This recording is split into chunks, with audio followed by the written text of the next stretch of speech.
한 절씩 교도하도록 그렇게 하죠. 마가복음 11장 1절부터 그들이 예루살렘에 가까이 와서 감람산 벳바게와 베다니에 이르렀을 때 예수께서 제자 중 둘을 보내시며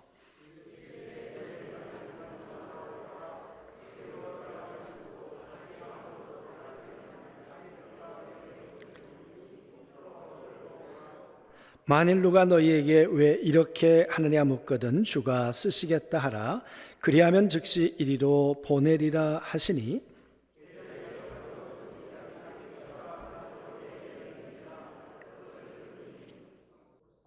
거기 서 있는 사람 중 어떤 이들이 이르되 나귀 새끼를 풀어 무엇 하려느냐 하매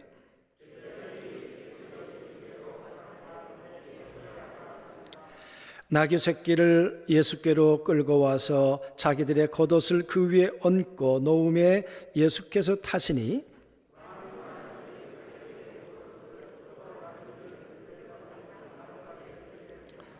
앞에서 가고 뒤에서 따르는 자들이 소리를 지르되 호산나 찬송하리로다 주의 이름으로 오시는 이여.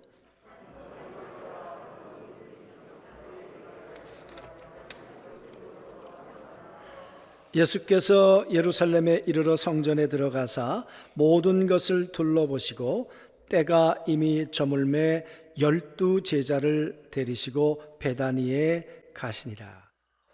이번 주를 가리켜서 우리는 종려주일이라 그렇게 말을 합니다. 왜 종려주일이라고 할까? 왜 종려가지를 들었을까? 그들에게 종려주일은 감동이었을까? 하나님은 이 종려주일날 과연 어떤 마음이셨을까? 또 예루살렘으로 들어가시는 예수님의 심정은 어떠셨을까? 그런 주님의 마음과 또 예수 그리스도의 심정을 함께 헤아리면서 오늘 말씀을 같이 나누었으면 좋겠습니다. 이 종려주일에 대한 기록은 마태, 마가, 누가, 요한 네 복음서에 다 기록이 되어 있습니다. 그러나 서로 이 조명하는 관점이 조금씩 차이가 있습니다. 그 가운데 이 마가복음은 나귀에게 초점을 맞추고 있어요. 나귀 새끼를 타시니 나귀 새끼, 나귀 새끼 이런 말이 4번이나 언급되고 있어요. 왜 마가는 나귀를 강조했을까? 그게 어떤 의미가 있을까? 나귀를 타신 예수님이 과연 우리에게 감동이 되는 절기일까? 그런 것이죠. 여러분, 예수님이 마지막 예루살렘에 입성하셨습니다. 저 여리고서부터 그러니까 1150고지나 되는 긴 고지를 올라오신 것입니다. 여리고에서부터 약 950고지가 되고요. 그리고 여리고는 해수면보다 200m 정도가 낮기 때문에 한 1150고지가 되겠죠. 그 길을 올라오신 예수님께서 오늘 벳바게와 베다니 그 동네에 이제 도착하셨고요. 도착하신 예수님께서 나귀를 하나 끌고 오너라 그렇게 얘기하셨어요. 그리고는 그 나귀를 타고 입성하셨다 그런 이야기예요. 여러분이 마가복음에 보면 예수님이 누군가에 대한 언급이 없으세요. 다른 세 복음서에는 예수가 누구다라고 하는 걸 밝히고 있는데 마가복음엔 유독 없어요. 그런데 내가 누군가를 예수님 스스로 밝히세요. 예수님께서 내가 주다. 내가 메시아야. 내가 그리스도야. 내가 왕이야. 예수님이 스스로 당신 입을 통해서 그렇게 말씀하셨어요. 그런데 여러분, 왕이신 예수님이 나귀를 타신다는 게 여러분 상상이 가세요? 그게 어울리세요? 로마의 황제가, 만약에 시저가 나귀를 탄다? 아우구스토가 여러분 나귀를 탄다? 여러분 그게 어울립니까? 왜? 예수님이 로마 황제만 못하신 분이세요? 아니잖아요. 예수님이 아우구스토 황제보다 못하시냐 그 말이에요. 비교가 안 될 만큼 만왕의 왕이신 그분께서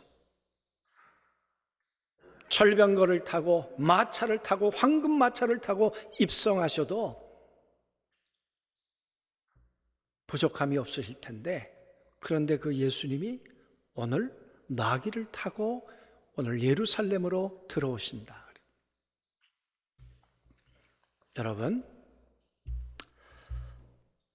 나귀를 타고 들어오시는데 여기 보니까 사람들이 유월절을 지키기 위해서 사람들이 모여 있었기 때문에 꽤 많은 사람들이 모여 있었던 것 같아요.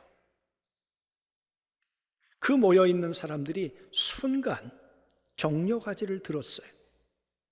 하고 많은 가지 가운데 또 왜 종려가지는 들었을까? 종려가지를 들은 의미는 뭘까? 그 말이에요. 그래서 우리가 종려주일은 나귀를 타고 종려가지를 흔드니까 그런가 보다. 아니에요. 예전에 그런 일이 없었잖아요. 오늘 특별한 날이잖아요. 특별한 절기잖아요. 그리고 이 절기는 감동이 되어야 하잖아요. 과연 어떤 의미일까? 그 말이에요. 여러분, 감동은 깨달음이 없이는 감동이 되지 않아요.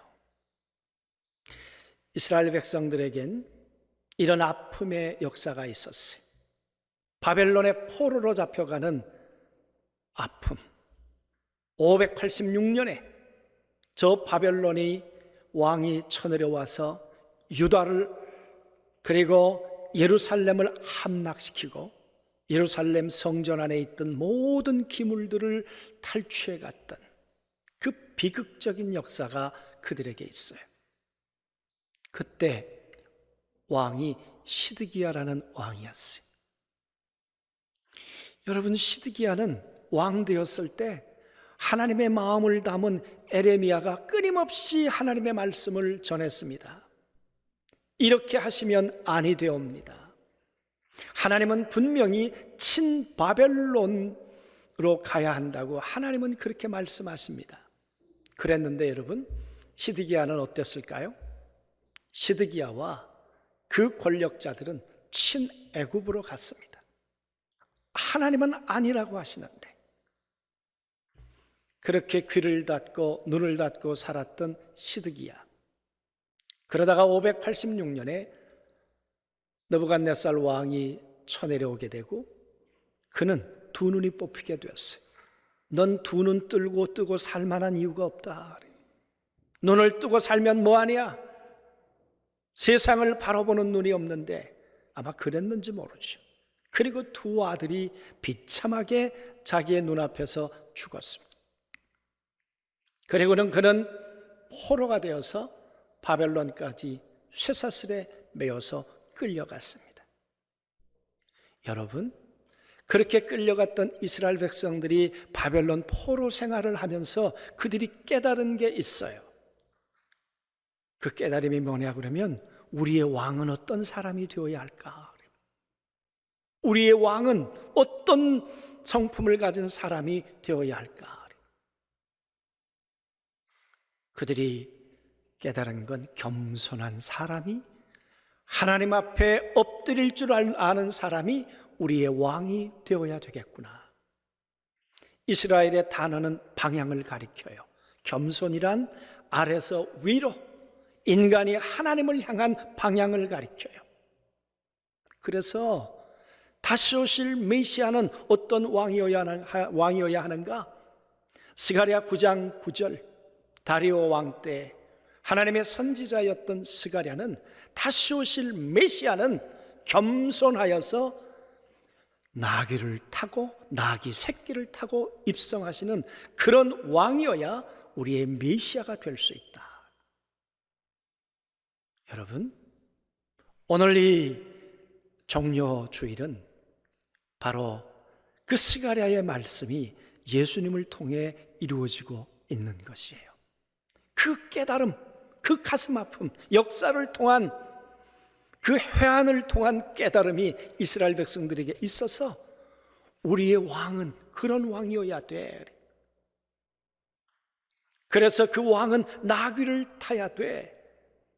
여러분, 나귀는 이사야서 1장 3절에 말씀하고 있지만 나귀는 구유를 알건만은 나귀는요 그 주인이 주는 구유에서만 음식을 먹는다네요. 그리고 그 음식을 먹고 그 주인이 짊어지는 주는 짐을 지고 그리고 묵묵히 순종함으로 그렇게 걸어가는 짐승이 나귀라네요. 그래서 이스라엘 백성들이 생각하는 나귀는 한 곳에서 음식을 먹고 그 음식을 먹었으면 주인을 위해서 묵묵히 순종하는 동물의 이미지예요. 다시 오실 메시아는 어떤 왕이어야 하는가?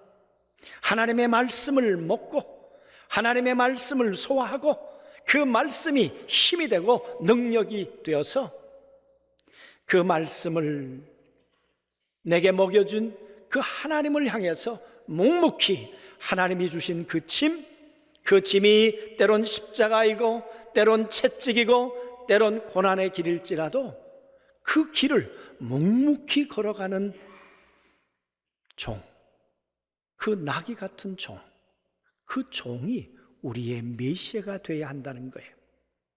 그래서 이 땅에 오셔서 마지막 닷새밖에 남지 않는 마지막 인생을 살아가시는 예수 그리스도께서 그 나귀를 타시고 나는 그 하나님의 말씀대로 내게 먹여준 그 말씀을 붙들고 내게 주어진 그 짐을 지고 나는 예루살렘으로 나는 들어갈 거야. 그러니까 여러분, 종려주일은 그 역사를 통해 깨달은 자들, 우리의 메시아는 마차를 타고 우리를 호령하고 우리를 향해 갑질하려고 오는 그런 왕이 아니야. 우리를 위해서 하나님 앞에 겸손함으로 순종할 수 있는 그런 왕이어야 우리의 메시아가 될 수 있는 거야. 그러니까 여러분, 그냥 종려 가지를 흔든다고 오늘이 종려주일이라고 나귀를 탔다고 흥분했다고 사람들이 모여있기 때문에 아니에요. 감동은 그 깨달음이 있어야 하나님이 주시는 진한 감동이 우리의 가슴 속에 되살아나는 것이고 마저 저분이 세상 죄를 지고 가는 하나님의 어린 양이야. 그런데 여러분, 얼마나 많은 사람들이 예수님을 그렇게 깨달았을까요? 예수님은 요한복음에 보면 그들을 보며 우셨다 그랬어요. 왜? 그들 속엔 그런 깨달음이 없었던 것 같아요. 그러니까 여러분, 며칠 있다가 호산나를 외쳤던 종려가지를 들었던 그들이 십자가 앞에 예수를 못 박으라고 하지 않았어요? 그러니까 예수님의 가슴 속엔 호산나 호산나 외치는 그 소리가 감동이 아니라 가슴 아픔이었어요. 오늘 우리의 절기도 마찬가지. 깨달음이 없는 절기는 감동이 아니에요. 슬픔이에요.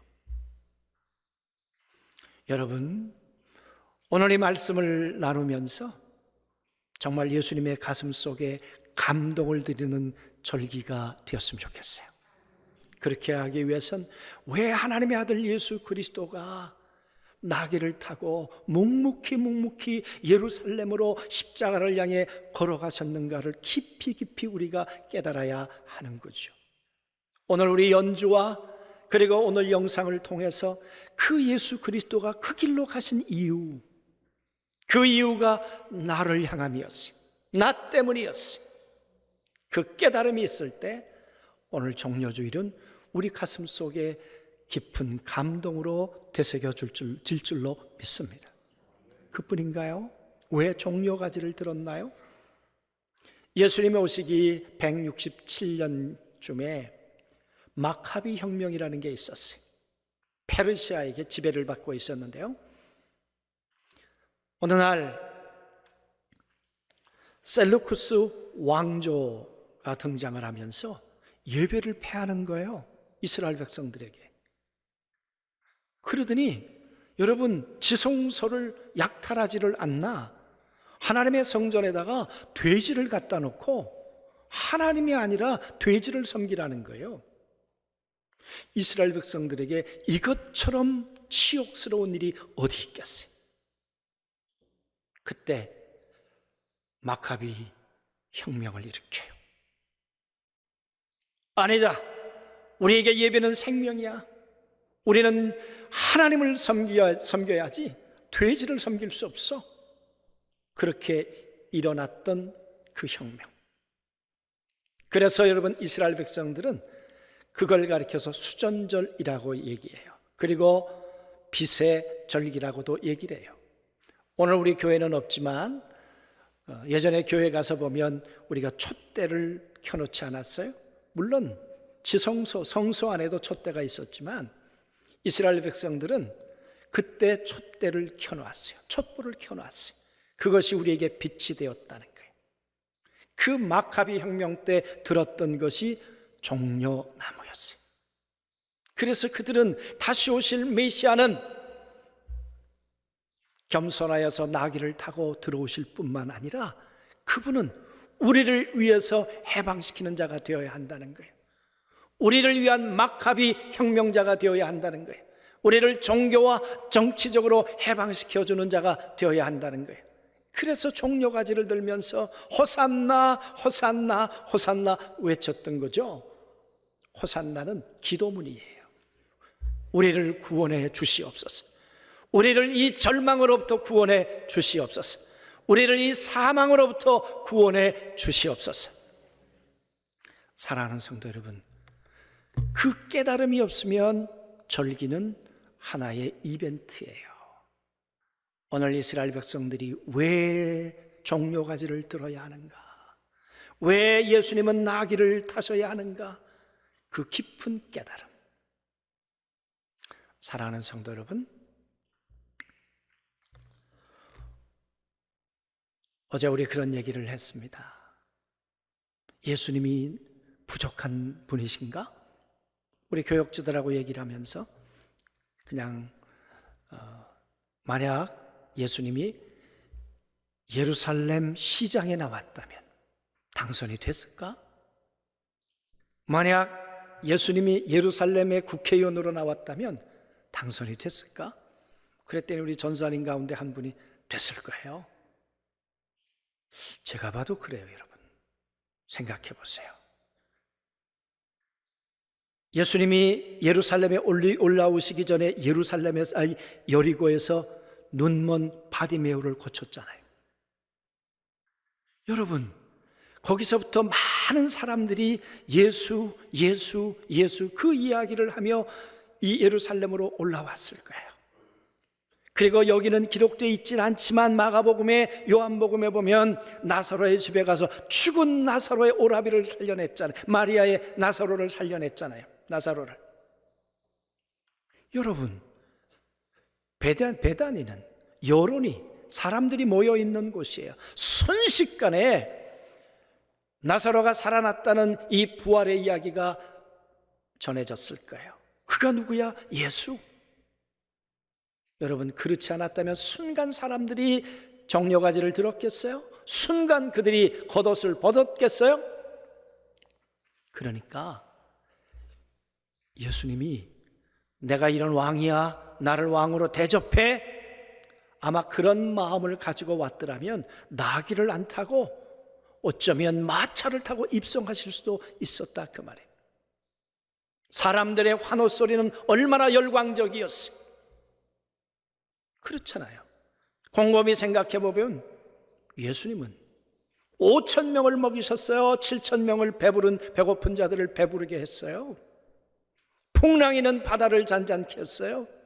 해양, 빵의 문제, 질병의 문제, 모든 문제를 해결한 분이세요. 그런 분이 인간의 야망으로 오셨다면 얼마든지 예루살렘에서 힘을 가질 수 있으셨겠죠. 그러나 예수님 그렇게 하지 않으셨어요. 예수님은 사람들의 기준이 아니고, 사람들의 인기가 기준이 아니고, 사람들의 함성이 기준이 아니라 나귀가 구유에서 음식을 먹듯 하나님의 말씀이 우리 구주 예수 그리스도에게 음식이었어요. 그래서 스가랴에 기록해 놓았던 그 말씀을 붙들고, 하나님, 나는 이 말씀대로 내가 짐을 지고 가겠습니다. 그리고 내가 이 짐을 지고 가서 인간들이 가지고 있는 수고하고 무거운 짐, 질병의 짐, 질고의 짐, 슬픔의 짐, 고통의 모든 짐을 내가 지고 가겠습니다. 그래서 저들에게는 감동을 주는 절기가 되도록 하겠습니다. 여러분, 이 세상의 사람들은 우리에게 오히려 짐을 짊어지도록 해줘요. 시드기야 왕은 슬픔의 짐, 포로의 짐, 불행의 짐, 고통의 짐, 포로의 짐을 지도록 만들어 주었잖아요.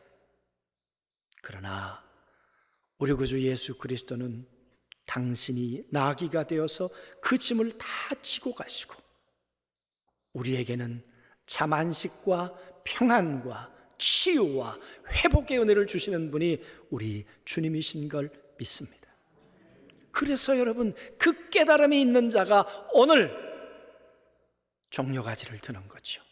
그 깨달음이 있는 자가, 그 감동이 있는 자가 하나님 앞에 호산나, 하나님이여 우리를 구원해 주옵소서, 오늘 우리의 이 질고로부터 우리를 구원해 주시옵소서, 오늘 우리의 이 문제로부터 여호와 당신만이 우리의 주님이십니다, 우리를 구원해 주시옵소서, 그런 고백을 할 때 절기는 감동이 되고 하나님에게도 감동이 되고 우리 모두에게도 감동이 될 줄로 믿습니다. 오늘 절기를 감동의 절기로 우리가 지내기 위해서 다시 한번 이스라엘 백성들이 역사를 통해 깨달았던 것처럼 우리의 지나온 삶을 통해서 깨닫고, 누가 우리의 메시아가 되어야 하는가, 누가 우리의 그리스도가 되어야 하는가, 오직 한 분 예수, 십자가를 향해 그렇게 지고 가셨던 그분만이 우리가 붙들어야 될 메시아요, 우리가 외쳐야 될 호산나요, 한 분이 그분만이 우리의 주인이신 걸 믿습니다. 이 절기를 지내고 이 종료주의를 지내고 그리고 한 주간 고난주간을 우리가 지내게 될 때 그 깨달음의 깊이와 넓이가 우리의 모든 성도들 안에 깊이 파장이 되시길 주의 이름으로 소원합니다.